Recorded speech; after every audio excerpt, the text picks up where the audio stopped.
Good evening and welcome to We the People, brought to you by the League of Women Voters of Minneapolis. My name is Joan Higginbotham and I'll be your host for this evening's program.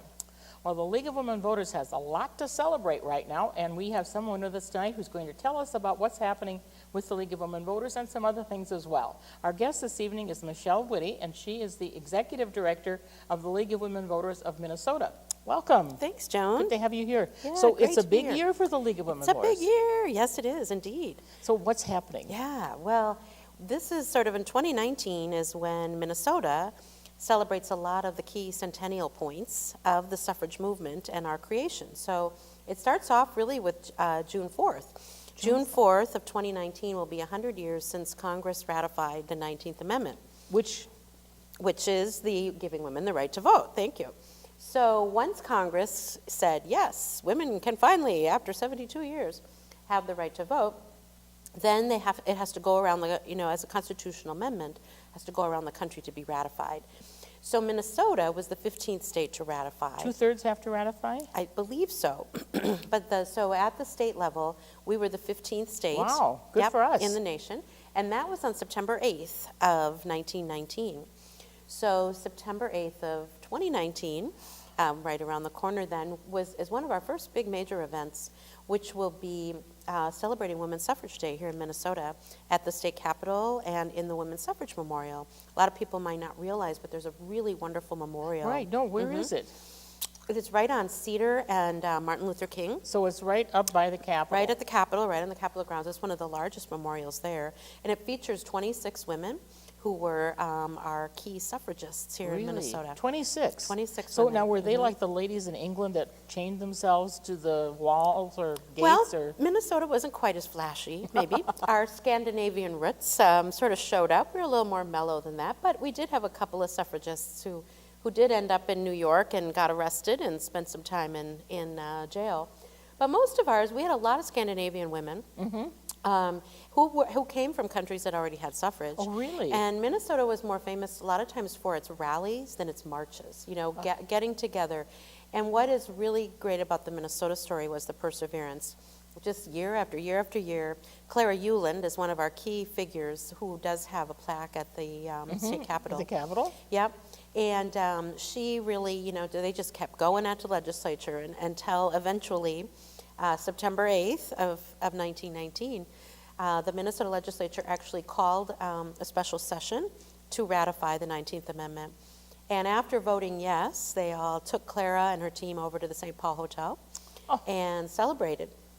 And what was great about that celebration was you would think Clara would go, oh, we're done, this is it, yay. Right, yes. But instead, her big speech was known for saying, this is the commencement, not the end. This is the beginning, not the end of our work. Because women really fought for the right to vote, not for their privilege, but for the justice they sought to do with the vote.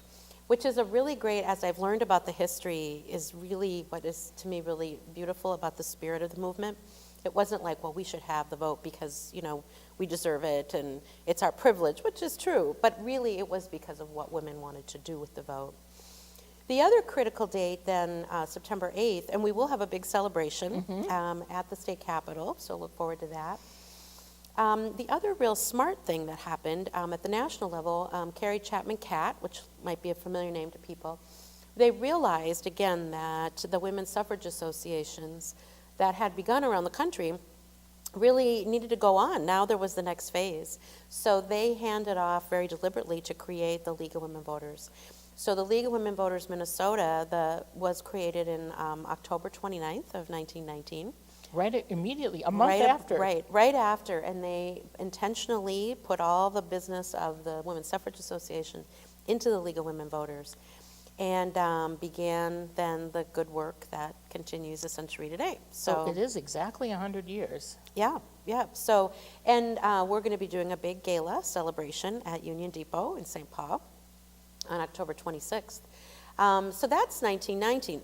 Now you skip forward a year, a lot of people think of the centennial for women's right to vote is 1920, and that was when, so what happened is, for a constitutional amendment, it goes around the state. Right, so we were the 15th. We were the 15th, And it has to be 2/3, we think, so that would be 30 or so. Yep, and so the last state needed to ratify was Tennessee.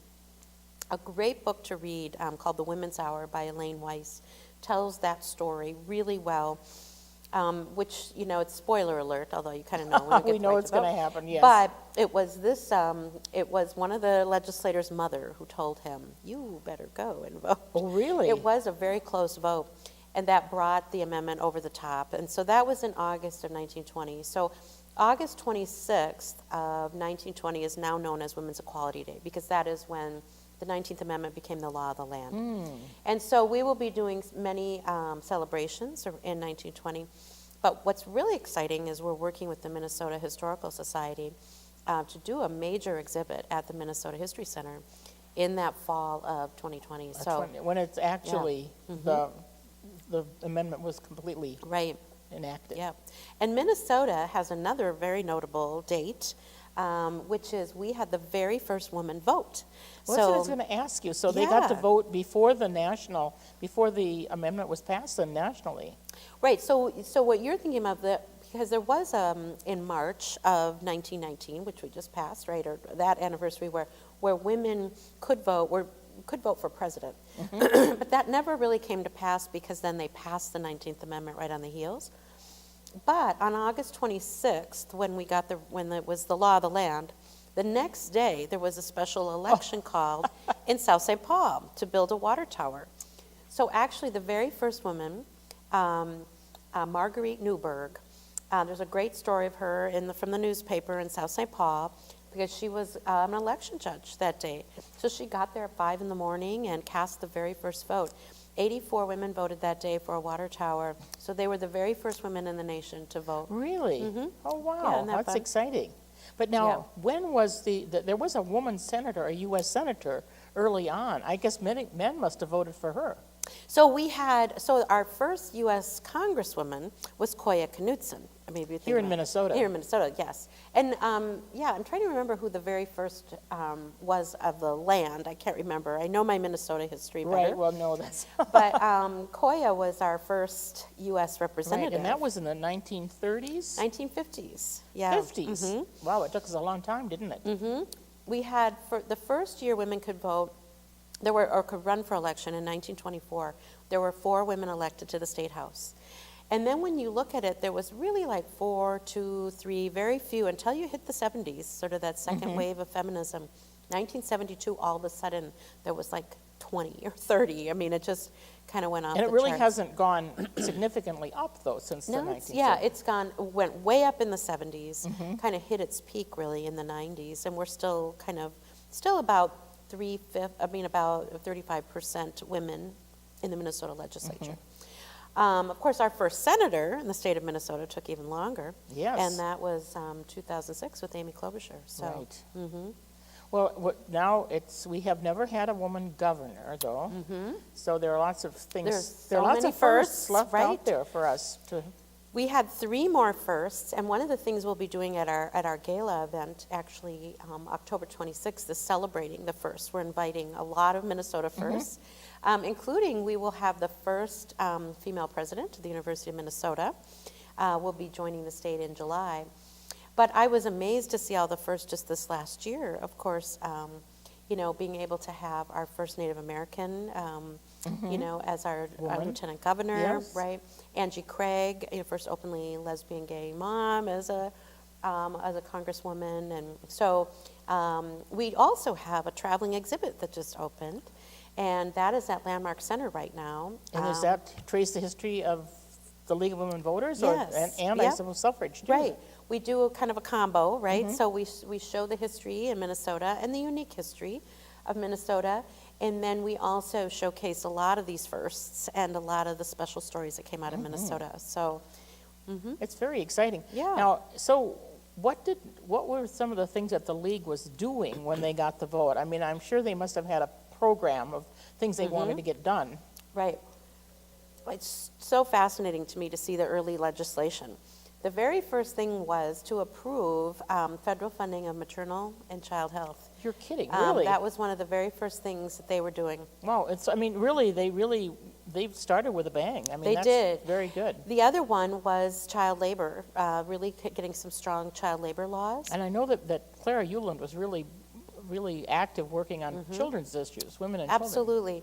They reduced the women's work week to 55 hours a week. 55 hours a week? Reduced it, 10-hour days.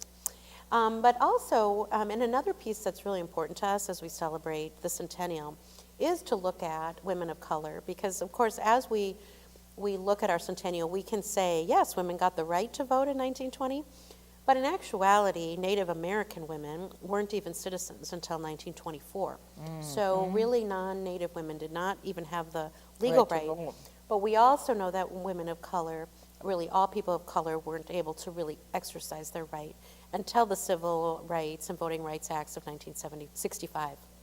And so, and then again, the voting age also was reduced from 21 to 18 in 1971 in response to the Vietnam War. So we continue to grow in voting rights. And so while we are celebrating centennial, obviously we also are noting some of the challenges at the time. And what is really great, one of the stories we tell is of Nellie Griswold Francis, who is a great St. Paul figure, lived in Rondo, her and her husband, African-American and very involved.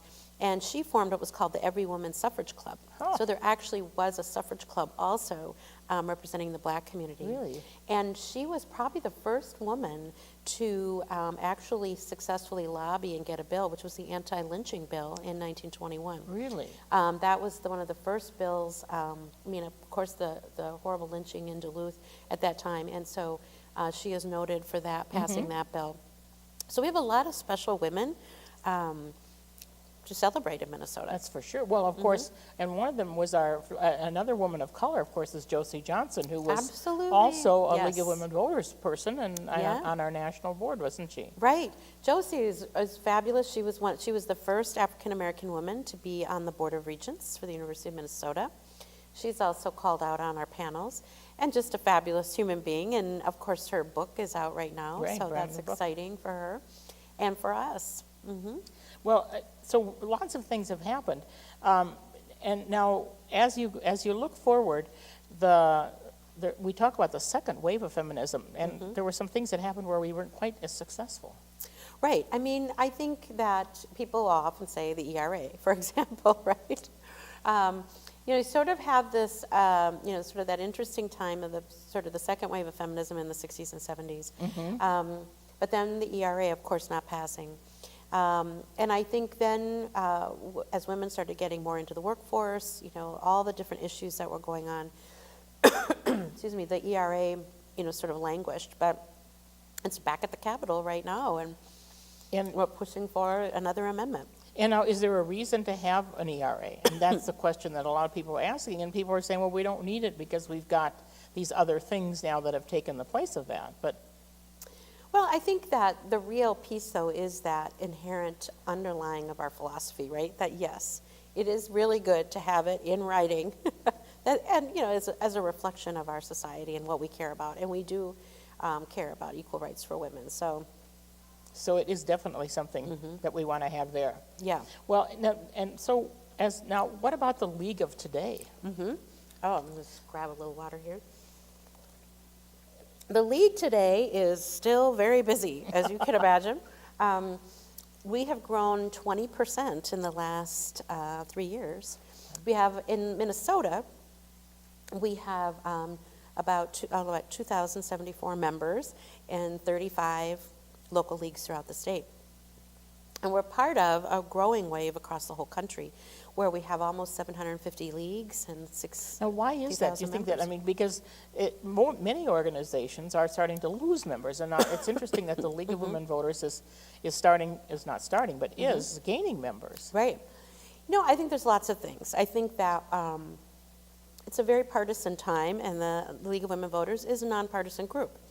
So I do think there's a lot of people who really enjoy, too, the philosophy that the League brings to the table. Now, you've got to explain what that is, because that's often it's nonpartisan, but yet very strong very on political. Some issues. Right. Yes. So nonpartisan means we don't support or endorse any candidates or political parties, but we do support issues. And the League, again, one of the very first things that happened, again, in 1920, was the first thing League members did was start citizenship schools and go around the state and the country teaching Oh, women really? about, And we about still do- civics. We oh. still do it today.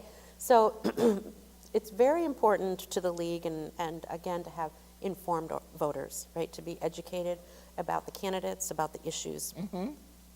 And part of that then is learning about those issues is also then taking action on them. So we do have, I often say, we can't influence which party takes up our issues, but, and our issues haven't changed so much, but unfortunately the partisan times have.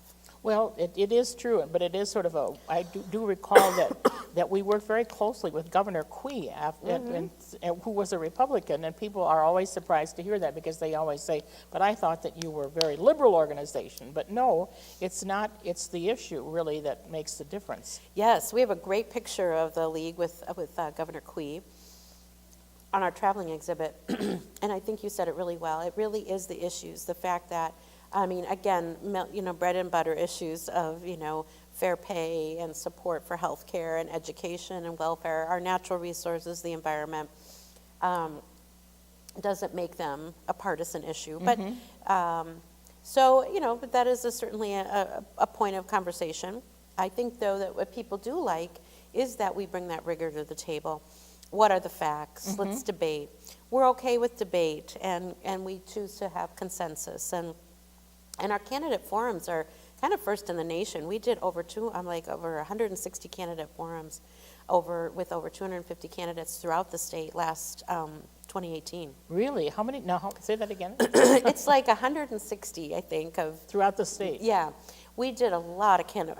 That is our signature. Is really one of the few things that a lot of people don't do candidate forums again that are bipartisan or nonpartisan. Are candidate forums where people can come together in their local communities and tell the voters about their positions. We give out some local grants so we can kind of track some of that, but we feel like there was at least 12,000 people who attended those, not to count all of the radio and TV and newspaper coverage they got.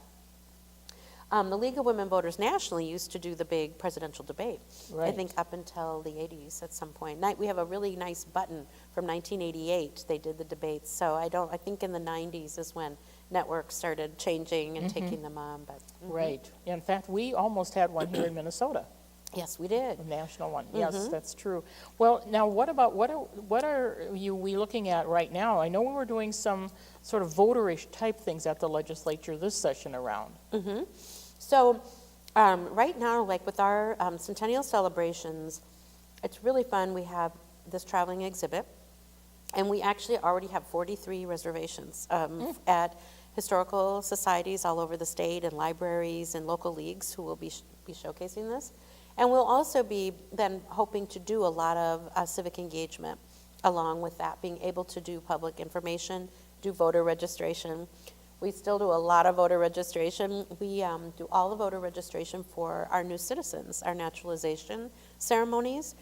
We register almost 7,000 people a year just in the naturalization ceremonies. 7,000. Yeah, just alone. So for as those soon new as they have citizens. taken their citizenship oath and they're official citizens, we can give them a voter registration card? And we register them right there, yep. We have a group of volunteers that has for decades done that.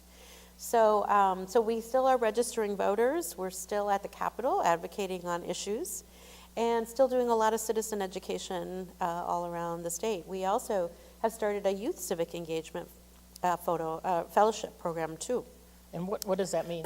So we have 15 students who are, thanks to a donor, actually getting paid a little money and also learning about civic engagement in partnership with their local leagues. So we have 5 leagues that are involved, and they have a high school student, and then we train them on how to do voter registration and how to advocate at the Capitol, and then they will do a project with their local league, and then they'll get a certificate at the end of civic engagement. So we're trying to also, again, look more at what we can do with youth as well. So you've got 15 young people. Yep.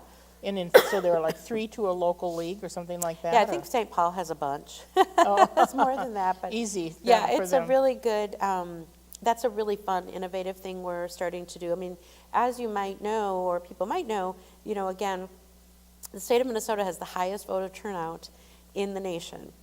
But we also have the highest voter turnout for youth in the nation. Oh, really? So Right. our young people are voting? They are voting. I mean, there's still room to grow.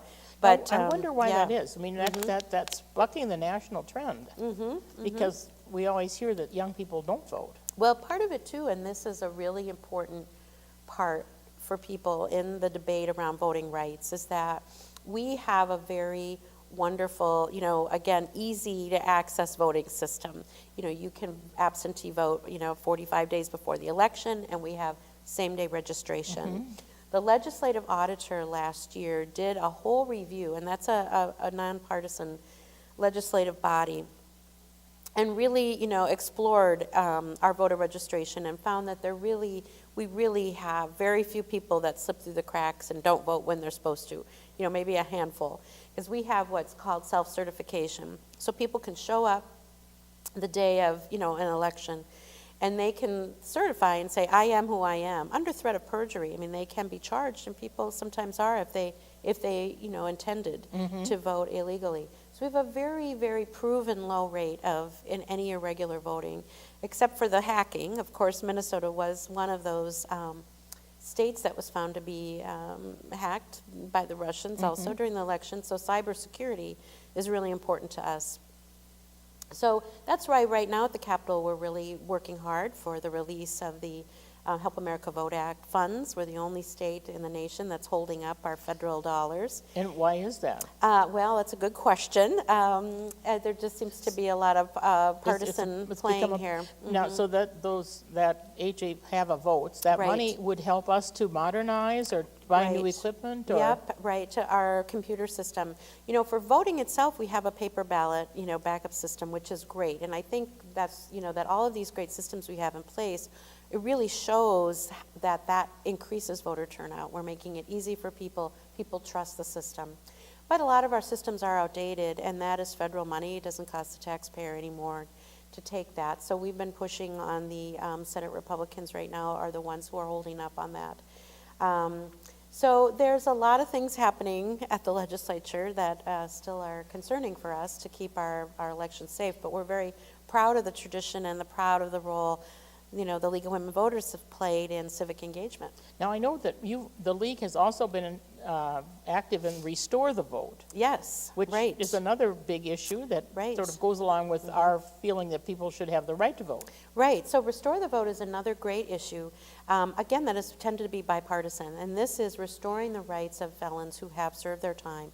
So when they serve their time and they come out and they are now back in the community, we feel they should be able to vote. And now, is it a length of time, or? It's really dependent on their parole status right now, and it's often confusing for them to know when they're off paper. There's a lot of kind of... So they may not even know if they can vote or not. Right, so it's very confusing. So what we want to do is just to say, you can, but once you've served your time and you exit prison, you are a fully restored citizen. That affects about 49,000 Minnesotans. Really? That's a lot of people. And a lot of really interesting stories of people who, again, what we want is for people after they've served their time to be reintegrated back into our communities, and allowing them to be a full citizen again is really important for many reasons. Well, I'm going to talk about another big league issue that has something to do with voting is redistricting. Yes. And that's coming around too. Yes, we're big on redistricting. That has been a big issue, and we partner with Common Cause on that issue.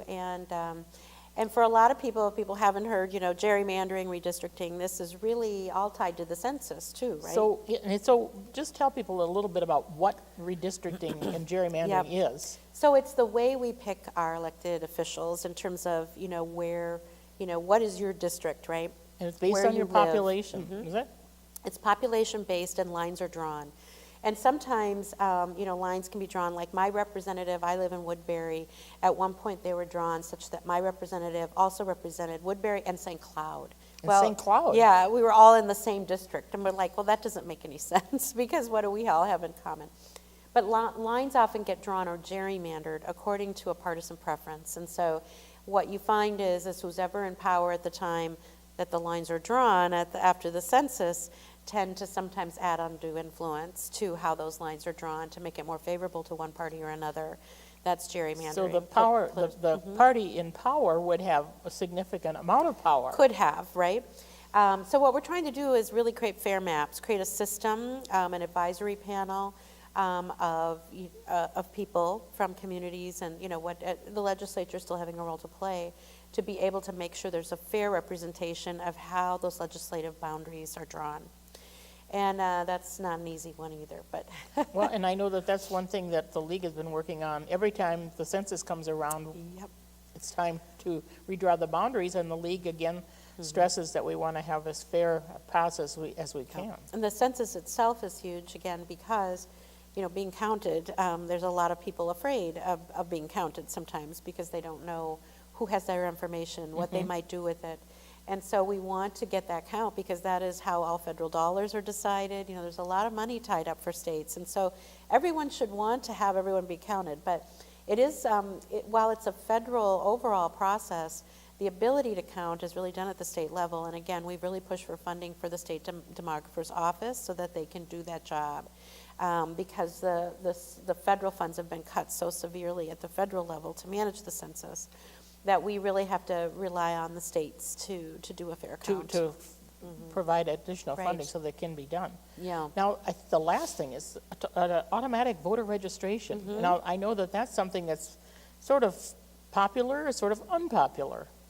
I can't see why it would be unpopular. This is always the funny thing to me, because if people are really afraid of voter fraud, for example, there's not a better time to get register a voter when they're actually certifying their ID. When you're, saying this is who I am, here's my driver's license or my citizen card or whatever, good time to that's a good time, because now it's really clear, So that would be automatic. When you renewed Right. your driver's license, you would automatically be Yeah, registering you would to vote. have to opt out. So you could Okay. choose not to. But that would right be now it. it's opt-in, and a lot of people don't know that. It depends on the county clerks to remind you, or, And so we want to make it easier. I think Illinois recently, with their Republican governor too, a lot of states, have made it easier. Well, you can see that the League of Women Voters does a lot besides just purely voting. And so we'd like to thank our guest for being with us, Michelle Witte, who's the Executive Director of the League of Women Voters of Minnesota. And I want to say, you have a bad cold, and I really appreciate your coming No, tonight thanks for and having struggling me. through that. So Yeah. thanks so much. Yeah. And thanks to you for tuning in to We the People. We hope you'll join us again. Good night. Thanks, Joan.